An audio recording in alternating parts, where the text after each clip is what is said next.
Hello everybody, welcome back to another video. Today I want to talk about element separation and mixing a little bit.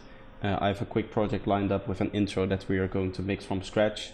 And I'm doing this because I had a lot of questions from people about mixing and then like separating your elements and how you go about it. So I haven't prepared anything for this. I've just taken an intro from a track that I'm working on and I've reset all the levels to 0. And turned off most of the separation tools inside the project, and we're gonna go dive in and without preparation try to get the intro to sound good and well mixed and well separated. So without further ado, let's get right into it. Alright, so this is the project that we have. As you can see, we have a bass line here, which is just playing a static note. We have 3 lead main elements. All playing different things. We have a pad sound here, and we have some effects as well as some vocals. So we have a good range of things that we can mix. Now this is just an intro, but the techniques that I'm going to use, you can also apply that to any other section of the track. For now though, we're going to start off with setting up a bass line, a basic standard that we're going to measure everything against. And I think it's a good start to start off with this bass, the sub bass here. And right now I've set my master out to -10 because I've turned up the volume of most of these elements. So I hope that it's not too loud, but we'll start off by turning this down until we have a level that kind of works. So what I'm going to do is I'm going to look at this thing here, and we'll use this as our volume guide. And for example, what we can do is set this to, let's say, -11. Now that's a good starting point. So this is going to be our first element that we are going to put in our mix here. And what we can do now is we can turn off all the other groups, for example. Let's leave this one on and start with the next element that we have, which we will try to balance against what we have here. So this is a volume balance where we're going to start off with one element where we say, okay, this is our basic volume. And then we'll go over all of the other elements and see if we can match the volume so that they are nicely in balance. So now we can listen to these 2 elements together.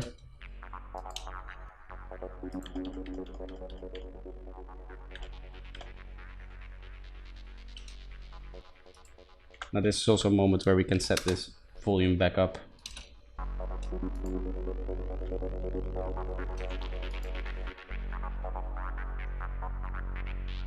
Alright, so -8 for that one sounds nice. We have the next element, which is more of a main lead, which we can use as well. So let's start turning the volume of this one down a little bit. I usually start around -10 for my lead sounds and my bass sounds as well. That's just like my natural workflow that I've adapted over the time. For example, my kick is always at -8 and my main bass for the drop is always at -9. So those are some values that I know just from experience. And once you've done this a few times, you will also have that kind of experience and you can start kind of automatically guessing the volume and then start to fine tuning it. But if you're starting out, it's a good idea to you know, play a lot with the volume and see where it sits right.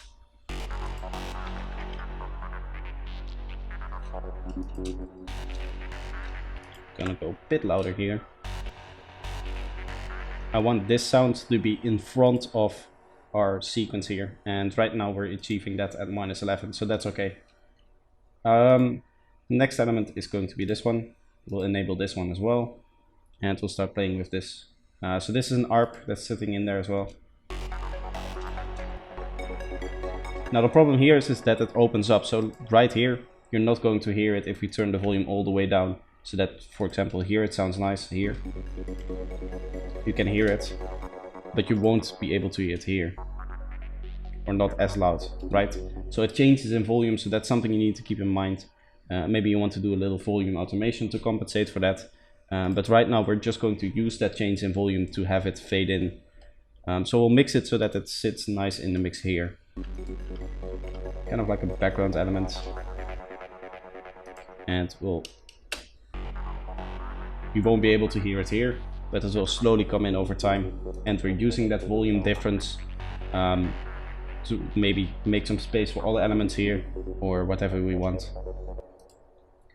So the next thing is this pad, which we can enable now here.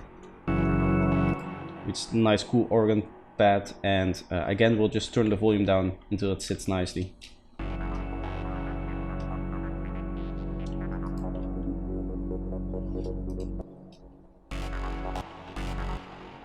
Okay, so that's okay. We'll start with the effects here now. We'll do the first one. Now this is a very loud effect, so I'm going to turn it down very much. This is a noise effect, so noise generally is very loud sounding because there's a lot of high end. So at -30 you will hear that it actually sits well in the mix. You can even turn it down a little bit more.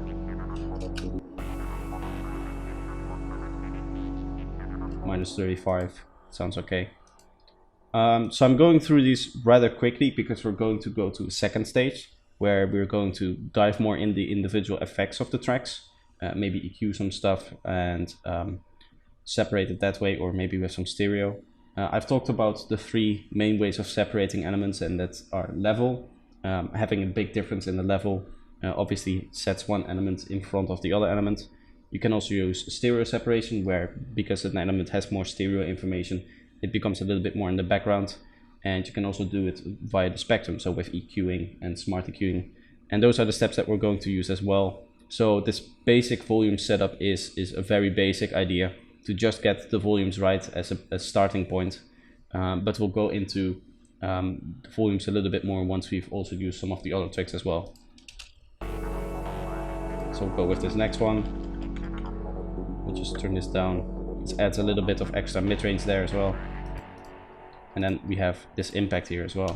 I'm going to turn this down a lot. Let's set this to -20 for example, see what it does. It's a little less.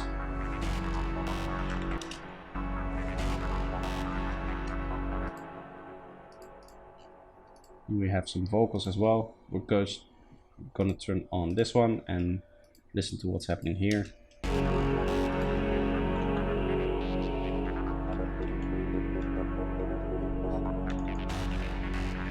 We just want a slight hint of this vocal pad here. We also have some other vocals here.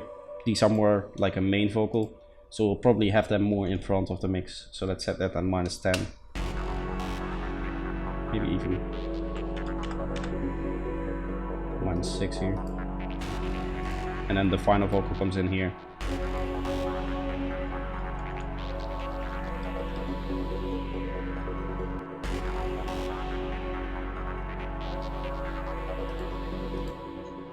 Nice. Okay, so this is our basic volume mix now for this section. And what we can now do is go through some of the elements and see if there's anything that we can separate more. For example, here I noticed that if we look at the EQ, there's some bass frequencies inside this sound. So you can see stuff happening down here.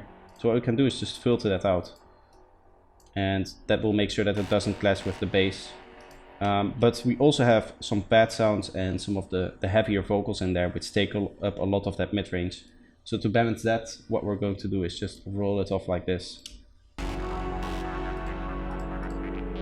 We'll also check, for example, this ARP here, where we also see there's a little bit of rumbling going on. So we'll turn that down as well. Same for this one maybe. We'll just throw on an EQ and see if there's some stuff going on. Try to make some space for our pad sounds and our bass line. So for example, this one also has a lot of mid-range stuff. Now I like this organ sound a lot, so I don't want to affect it too much, so we're not going to do a very huge cut. But you can see that it's only in some parts where it's like really loud, and then the filter kind of comes in. So you might be able to do something that balances an element against that so that another element takes over. For example, we could choose this one, which is a cool sequence I made. We can, for example, turn up the Q factor here and then have it go down so that it follows kind of an inverse version of what we have happening here, where here there's a lot of volume here in the mid-range, and it kind of goes down here because of that filter. Here instead we're going to turn up the Q so that we have more mid-range in this area. So let's duplicate that so we can set the endpoints to be the same, and then we can set it like this, and that should work. The final thing I want to do is add a little bit extra of a dip to the low end here. I already did some here and I forgot to kind of remove it, but a little bit more sounds a little bit better. For this one, this seems to be okay. As you can see, we have a huge dip in the mid-range, so we have that figured out as well. So now let's go to the final form of separation, which is stereo. And there's a lot of things we can do. For example, I really like this lead, but it sounds very mono and I would like to have it a little bit more stereo. So we're going to start off with that. I want this lead not stereo because I want the separation, but I just wanted to have that little bit of a bigger sound that you get from stereonizing.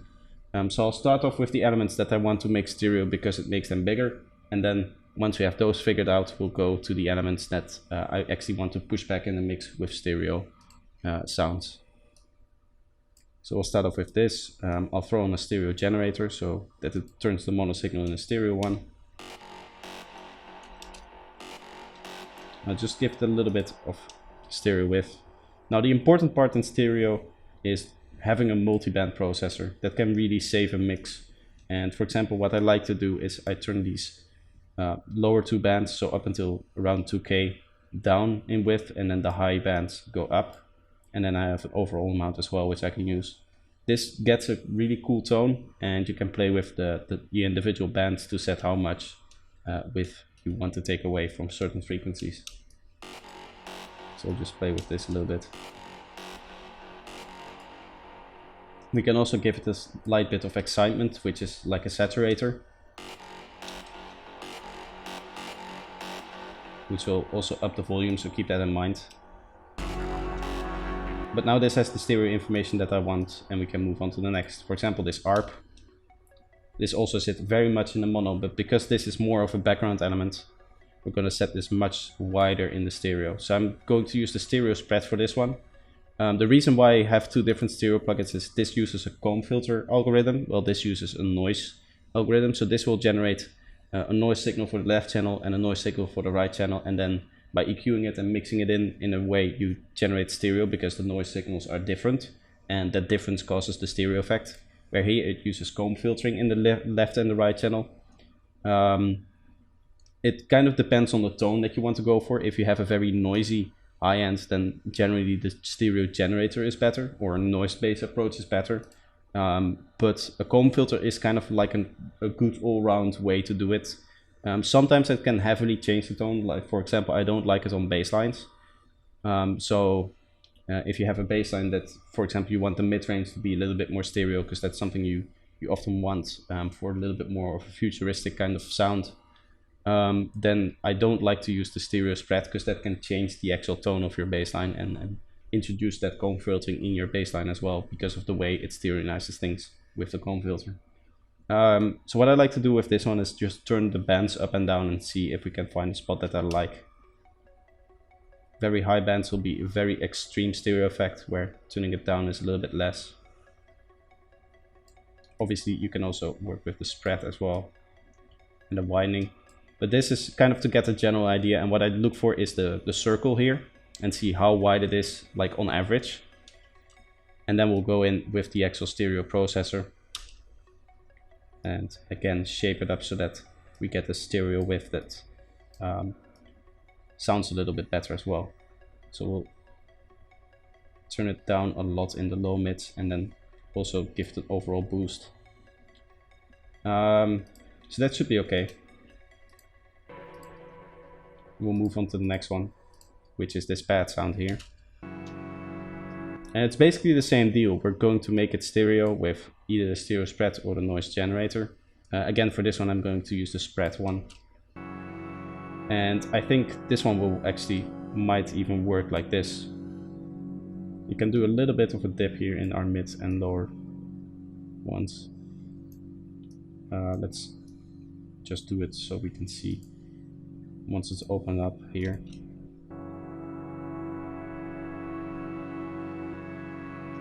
Yeah, that's nice. So we use that. The final element that I want to make stereo is probably this one. Maybe we'll do some stuff with the vocals, but generally when the vocals come from Omnisphere, which is the plugin I used here for the vocals, as you can see, they tend to have a very good stereo field for the kind of music that I make. So generally I don't have to worry about those. And obviously, like main vocals, you want them to be very mono, so that when you sum them to mono, they still sit in there. But with stuff like effects and stuff that I sound design in Serum, I need to do a lot more to the actual stereo signal so that it works. So let's listen to this final sound that we have here, which is this nice chord bandpass thing. We'll give this some high bands as well, and then we'll go in with the processor.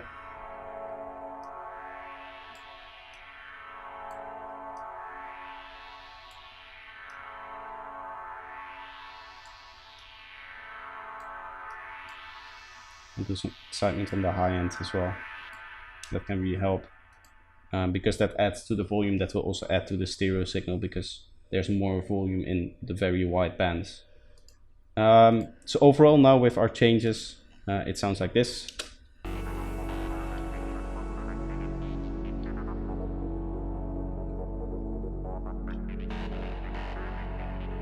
As you can hear, there's a lot more separation between the elements.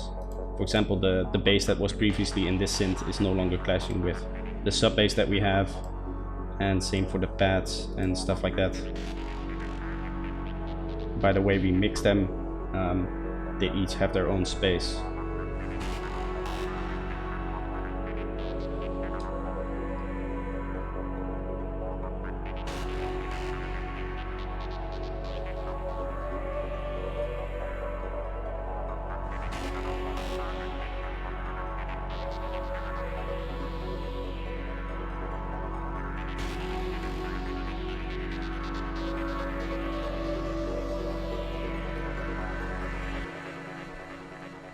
Alright, so that is the basic of mixing and separation in mixing. There's a lot more you can do. Mixing also includes like tonal changes to a sound and giving it extra character by like saturating stuff and those kind of things. But the main gist of it is this separation and making sure that each element has its own space, or a group of elements has its own space in the mix that it can occupy, so that it's easy to hear. And these are the 3 ways you can do that. So if you like this video, feel free to leave it a like, and if you're new here, feel free to subscribe, and I hope to see you next time. Bye bye.